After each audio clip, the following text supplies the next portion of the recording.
In the heart of the American Midwest, nestled between vast stretches of farmland and dense woods, lies the quiet town of Whispering Pines. With a population barely scratching 2,000, it's the kind of place where everyone knows each other's business, and secrets are hard to keep. Despite its picturesque charm, the town harbors a dark past, one that most residents prefer to forget, buried under the veneer of small-town tranquility. But some things refuse to stay buried. In the early hours of a chilly October morning, a controversial video was uploaded to YouTube by an anonymous user under the alias The Harbinger.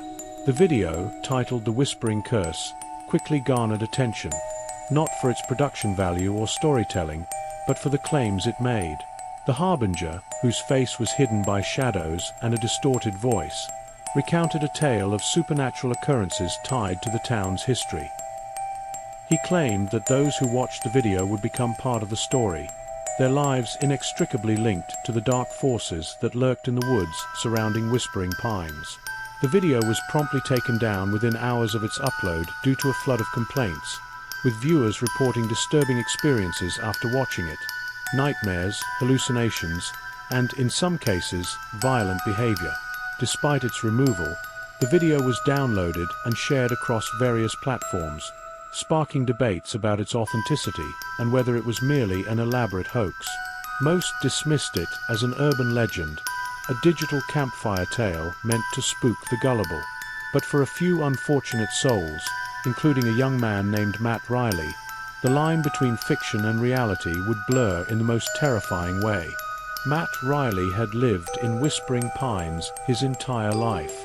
At 22, he worked at the local hardware store, spent his weekends fishing at the lake, and hung out with his girlfriend, Emily Parker, who worked at the town's only diner. Whispering Pines was the kind of town where nothing ever really happened, which suited Matt just fine. He preferred the quiet, the predictability of small-town life. It was a cold Friday night, and Matt was home alone. Emily was working the late shift at the diner, and Matt had settled into his usual routine, ordering a pizza, cracking open a beer, and scrolling through YouTube for something to watch. He wasn't in the mood for anything too heavy, just something to pass the time until Emily got off work. As he scrolled through his recommendations, a thumbnail caught his eye. The title read The Whispering Curse, the terrifying true story of Whispering Pines. Intrigued, Matt clicked on it. He had never heard of the story before, and he was curious to see what kind of nonsense people were saying about his town. The video began with an eerie, unsettling soundtrack, low, rumbling bass notes mixed with distorted whispers. The screen was dark, save for the faint outline of a figure standing in the shadows. The voice that spoke was heavily distorted, almost robotic. "Welcome," the figure said. "If you're watching this, you've been chosen. The story I'm about to tell you is not just a tale. It's a warning. Whispering Pines is cursed, its past soaked in blood and betrayal. Those who live there are marked, whether they know it or not." Matt smirked, taking a sip of his beer. "Yeah, right," he muttered to himself. But as the video continued, the smirk faded from his face. The Harbinger spoke of a tragedy that had occurred in the 1800s, when the town was first settled. A group of settlers had mysteriously vanished one night, leaving behind nothing but bloodstains and cryptic symbols carved into the trees. According to the video, the land was cursed by the spirits of the Native American tribe that had been massacred there years earlier, their burial grounds desecrated by the settlers. But it wasn't just a story of vengeful spirits. The Harbinger claimed that the curse had evolved over the years, taking on a life of its own. It fed on fear, growing stronger with each retelling of the tale. Those who heard the story, whether in person or through mediums like the video, became part of the curse. Strange things would start to happen, small at first. A flicker of lights, a chill in the air, the feeling of being watched. But as the curse took hold, the phenomena would escalate, leading to madness, violence, and ultimately, death. "And now," the Harbinger intoned, "you're part of the story. The curse has been passed to you. It will follow you, haunt you, until it claims you. There's no escape. All you can do is pray it takes you quickly. The screen went black, the unsettling music fading into silence. Matt stared at the screen, a sense of unease creeping up his spine. He wasn't one to scare easily, but there was something about the video that unnerved him. It felt wrong, like it was watching him, waiting for something. Shaking off the feeling, Matt closed the video and turned off the TV. Just a bunch of BS, he muttered, but the unease lingered. As he got up to grab another beer, the lights in the kitchen flickered. He froze, staring at the overhead bulb as it buzzed and dimmed. Then, just as quickly, it returned to normal. Matt let out a breath he didn't realize he had been holding. Probably just a loose connection, he told himself, though his voice lacked conviction. But deep down, he couldn't shake the feeling that something had changed. The following day, Matt tried to put the video out of his mind. He went about his day as usual, but the sense of unease lingered like a shadow. At the hardware store, he found himself glancing over his shoulder more often than usual, half expecting to see something, or someone, lurking in the corners of the aisles. "Hey, you okay, man?" asked his co-worker Tom as they were stocking shelves. "You look like you've seen a ghost." Matt forced a laugh. "Yeah, I'm fine. Just didn't sleep well last night." Tom nodded, but his expression remained concerned. "You sure? If you need to take off early or something, I can cover for you." "Nah, I'm good. Just a little tired, that's all." But as the day wore on, the strange occurrences continued. When Matt went to the back room to grab some supplies, he noticed a sudden drop in temperature. It was like stepping into a freezer, the air so cold it bit at his skin. He checked the thermostat, but it was set to a normal temperature. Shrugging it off, he returned to the front of the store, but the sense of unease had only grown stronger. He kept catching movement out of the corner of his eye, shadows flitting across the walls, figures standing just out of sight. But every time he turned to look, there was nothing there. By the time his shift ended, Matt was on edge. He drove home with the radio turned up loud, hoping the music would drown out the nagging fear that something was following him. When he pulled into the driveway, he sat in the car for a moment, reluctant to go inside.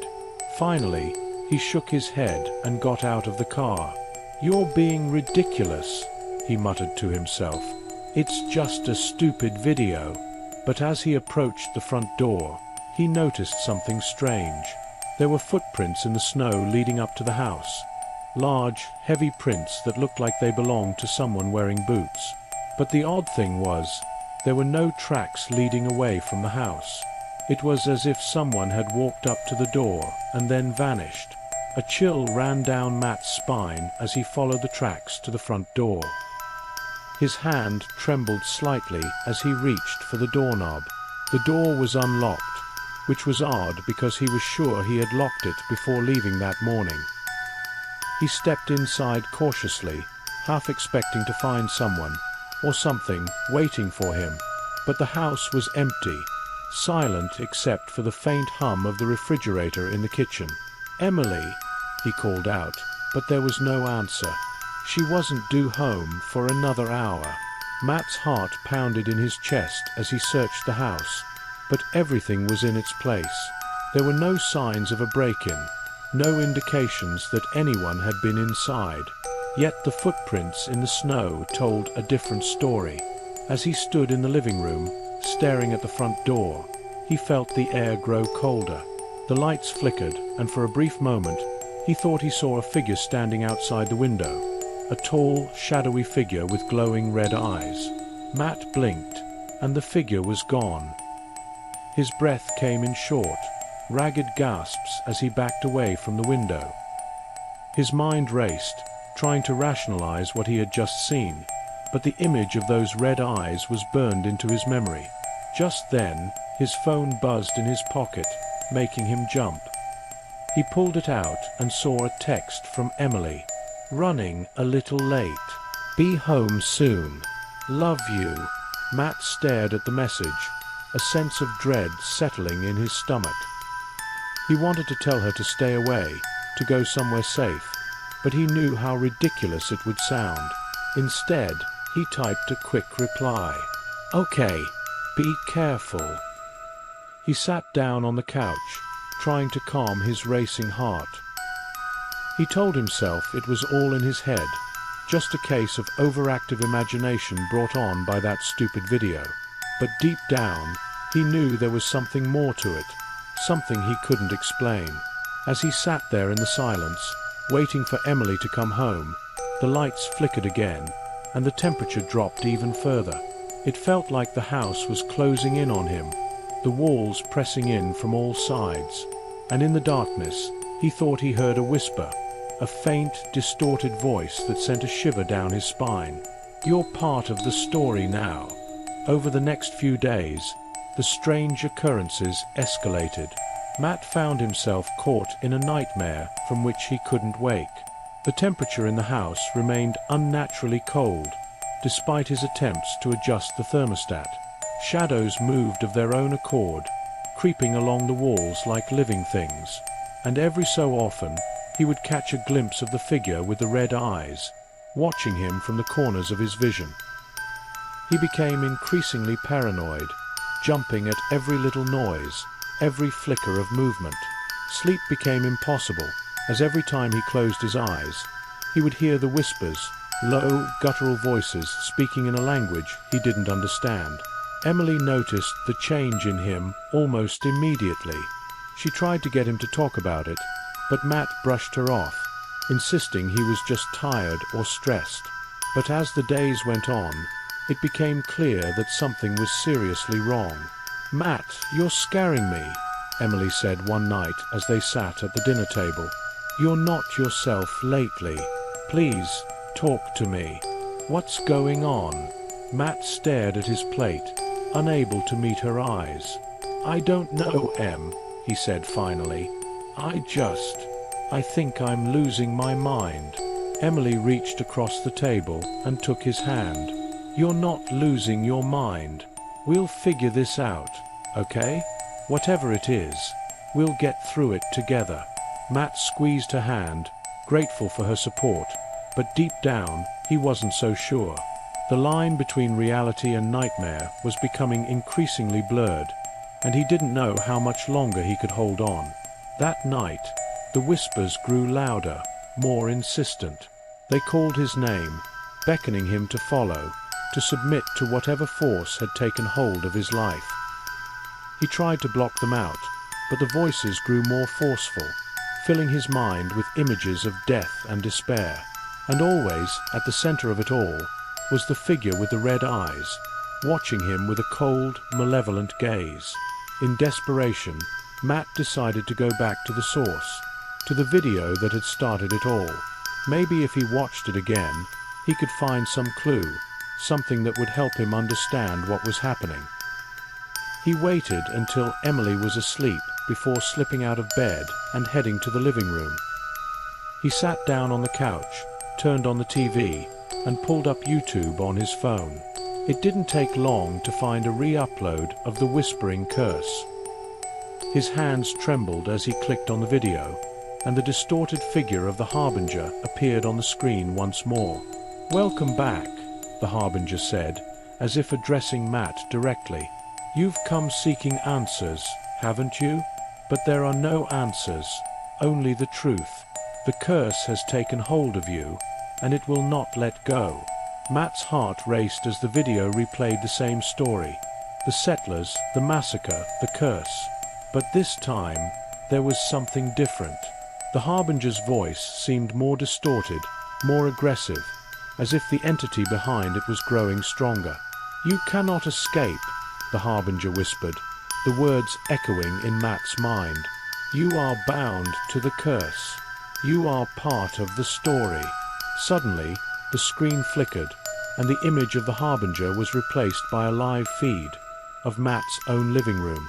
Matt stared in horror as the camera panned across the room, settling on him as he sat on the couch, staring at the screen. The figure with the red eyes stood behind him, its hand reaching out to touch his shoulder. Matt whipped around, but the room was empty. His breath came in short, panicked gasps as he turned back to the screen, but the video had ended, replaced by a message in bold red letters. There is no escape. The TV shut off, plunging the room into darkness. Matt sat frozen, his mind reeling. He knew now that whatever was happening, it was beyond his control. The curse had him in its grip, and there was no way out. The next morning, Matt woke to find Emily standing over him, a concerned look on her face. "Matt, you were screaming in your sleep," she said softly. "What's going on? Please, just tell me." Matt sat up, running a hand through his hair. He felt like a wreck, his mind and body on the verge of collapse. He knew he couldn't keep hiding the truth from her. There's something you need to know," he began, his voice trembling. "It's about that video I watched. I think it's real. The curse, everything. It's happening to me."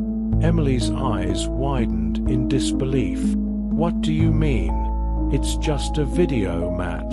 It can't be real." "I know how it sounds, but it's the only explanation. Ever since I watched it, things have been happening. Strange things. I keep seeing this figure with red eyes. It's like it's haunting me." Emily stared at him, struggling to process what he was saying. "But how? Why?"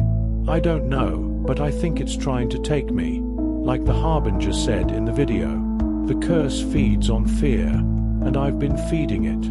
Emily shook her head, tears welling up in her eyes. "Matt, this is insane. You need help, not some internet ghost story." "I'm not crazy, Em," Matt snapped, his voice rising in frustration. "I don't know what to do. I'm scared. I'm so damn scared." Emily took a deep breath, trying to steady herself. Okay. If this curse is real, then there has to be a way to stop it. There has to be. Matt nodded, though he wasn't sure he believed it. "There's one thing we could try." The Harbinger mentioned something about the curse feeding on fear. "Maybe if we confront it, we can break the cycle." Emily's face paled. "Confront it? How?" "I don't know, but we have to try. If we don't, it's going to take me. And maybe you too." The fear in Emily's eyes was unmistakable, but she nodded. "Okay, I'm with you. Whatever we need to do, we'll do it together." That evening, they prepared for what felt like a final showdown. Matt gathered all the materials he could think of: candles, salt, a Bible, and anything else that might offer protection. Emily helped him set up a circle in the living room, lighting the candles and spreading salt around the perimeter. When everything was ready, they sat down in the center of the circle, holding hands. The room was silent, the only light coming from the flickering candles. "Whatever happens," Matt said quietly, "I want you to know that I love you." Emily squeezed his hand. "I love you too, Matt. We're going to get through this." Matt took a deep breath and closed his eyes, focusing on the figure with the red eyes. He could feel its presence, lurking just beyond the edge of his consciousness, waiting for an opportunity to strike. "We're not afraid of you," he said aloud, his voice steady. "We know what you are, and we're not going to let you win." For a moment, there was nothing but silence. Then, slowly, the temperature in the room began to drop. The candles flickered, their flames bending as if in the grip of an unseen wind. Matt tightened his grip on Emily's hand. "Show yourself," he shouted. "We're not afraid." The shadows in the room began to shift, coalescing into a dark figure that seemed to rise from the floor. The air grew thick with the scent of decay, and the figure with the red eyes appeared before them, its gaze piercing and cold. Matt felt a wave of terror wash over him, but he forced himself to hold his ground. "You don't control us," he said, his voice shaking. "We won't let you take us." The figure hissed, a sound like nails scraping against metal. It took a step forward, its form towering over them, casting a deep shadow that swallowed the light of the candles. Emily clung to Matt, her breath coming in short, panicked gasps. "Matt, what do we do?" Matt swallowed hard, his mind racing as he struggled to maintain his composure. The entity's presence was overwhelming, pressing down on them with an almost physical force. The room seemed to close in, the shadows deepening, and the air growing colder with each passing second. Matt knew that they were running out of time, that whatever was happening had to be stopped now, or it would consume them both. His mind flashed back to the video, to the Harbinger's distorted voice repeating over and over that the curse fed on fear. If that was true, then the only way to fight it was to deny it that power. "We can't give in to it," Matt said, more to himself than to Emily. "It wants us to be afraid. That's how it wins." But the fear was real, palpable, and it clawed at his resolve, threatening to break him. The figure loomed over them, its red eyes burning with malice, and Matt could feel his strength waning. He had to do something, anything, to turn the tide. Desperation drove him to action. He reached for the Bible they had placed at the center of the circle, his hands trembling as he flipped it open to a random page. He began to read aloud, his voice shaky but growing stronger with each word. The words of the scripture filled the room, a stark contrast to the oppressive darkness that surrounded them. The figure hissed again, recoiling slightly as if the words had some effect, however small. Encouraged, Matt continued to read, raising his voice, pouring all his fear and defiance into the passages. The air around them seemed to shudder, the shadows flickering, as if caught in a battle of wills. Emily joined in, her voice soft but steady, repeating the words after him. Together, they chanted the verses, their voices weaving together in a desperate plea for salvation. The entity's form flickered, its outline blurring as if struggling to maintain its shape. For a moment, Matt dared to hope that they were succeeding. But then, the figure's eyes flared brighter, and it let out a guttural growl that shook the walls of the house. The temperature plummeted even further, the candles snuffing out one by one, plunging the room into near-total darkness. Only the faint glow of the creature's eyes remained, like twin embers in the void. The Bible was ripped from Matt's hands by an unseen force, thrown across the room with such violence that it struck the wall and fell to the floor, pages fluttering. The figure surged forward, and Matt knew that the time for prayers and words was over. Instinct took over. He grabbed the salt and threw it at the entity, a desperate act that felt pitifully inadequate. The salt scattered through the air, some of it hitting the figure, which recoiled with a screech that made Matt's ears ring. But it wasn't enough. The figure pressed on, its shadowy form rippling with dark energy, advancing with a determination that felt unstoppable. Matt realized, with a sinking dread, that there was only one way out. The curse was bound to him, and it would not let go as long as he was alive. But maybe, just maybe, he could save Emily. He turned to her, eyes filled with a mix of fear and sorrow. "Emily, listen to me," he said urgently. "You need to run. Get out of here now." Emily shook her head, tears streaming down her face. "No, Matt, I'm not leaving you. We can still fight this. There's no time," Matt insisted, his voice breaking. "It's me it wants. If you stay, it'll take you too. Please, just go." Emily sobbed, her grip on him tightening. "I can't, Matt. I can't leave you alone with this." Matt's heart ached at the sight of her, the woman he loved more than anything, torn between fear and love. But he knew what he had to do. With a final, desperate resolve, he pulled her into a tight embrace, holding her close as if it might be the last time. "I love you, Em," he whispered into her ear. "I love you so much, but you have to go. Live for me, please." Before she could protest, Matt pushed her out of the circle, towards the door. The entity reacted instantly, its attention snapping to Emily as she stumbled away from him. Matt saw the flicker in the figure's eyes, and he knew he had only moments left. Summoning every ounce of strength he had, Matt threw himself at the entity, screaming in defiance. He didn't know what he could do, whether he could fight it, overpower it, or simply buy Emily the time she needed to escape, but he knew he had to try. The figure lashed out, its shadowy limbs wrapping around Matt, pulling him in. The cold was unbearable, seeping into his bones, draining him of life and warmth, but he fought with everything he had, resisting the pull, struggling against the darkness that sought to consume him. Emily screamed his name, but Matt couldn't see her anymore. His vision was fading, the world narrowing to a single point of light, a tiny flicker that grew dimmer with each passing second.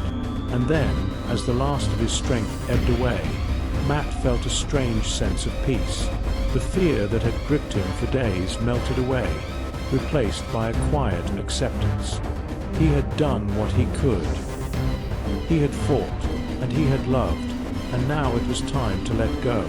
With a final, shuddering breath, Matt allowed the darkness to take him. His thoughts filled with Emily's face, the love he felt for her, and the hope that she would live on. The last thing he heard was her voice, calling out to him, a desperate plea that echoed in the darkness, growing fainter as he slipped away.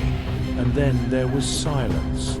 Emily didn't remember how she got out of the house. The next thing she knew, she was running down the street, her breath coming in ragged gasps, her feet slipping on the icy pavement. The world around her was a blur, her mind consumed by a single, overwhelming thought. Matt was gone. She didn't stop until she reached the diner, where she burst through the door, startling the few late-night customers who were still there. Her friend and co-worker, Sarah, rushed over, her face pale with concern. "Emily, what happened? Are you okay?" Emily shook her head, unable to speak. She collapsed into Sarah's arms, her body trembling uncontrollably as the weight of what had happened finally crashed down on her. They called the police, but when they arrived at Matt's house, they found nothing out of the ordinary. The living room was exactly as Emily had described. Candles, salt, and a Bible scattered across the floor. But there was no sign of a struggle, no indication that anything supernatural had taken place, and no sign of Matt.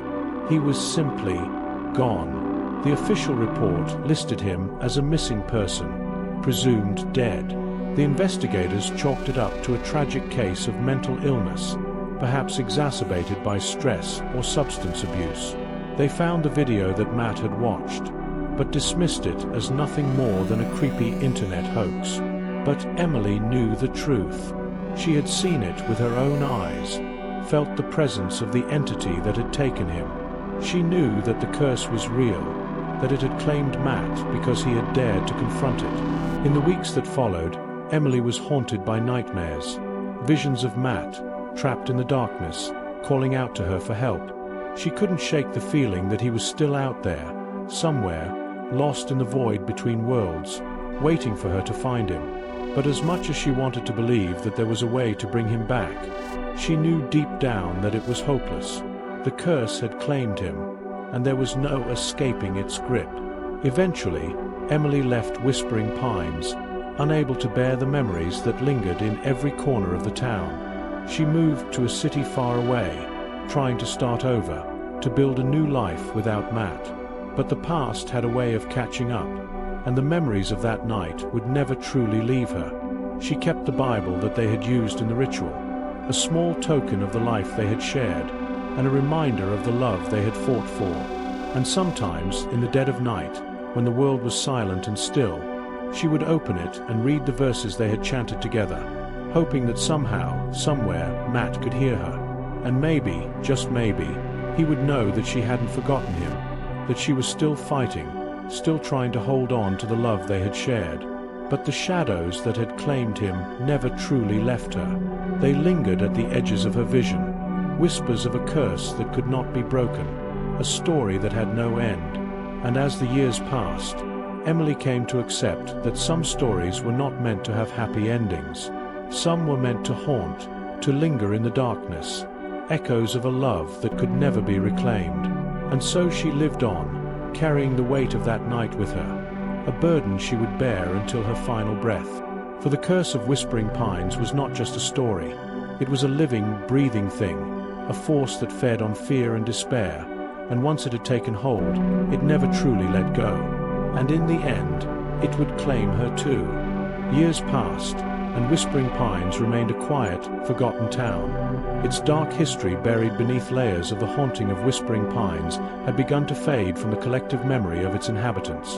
The legend of Matt and Emily had become a cautionary tale, one whispered in hushed tones and shared with a shiver, but largely dismissed as just another ghost story. Yet, the shadows of their ordeal had not been content to remain confined to the corners of forgotten tales.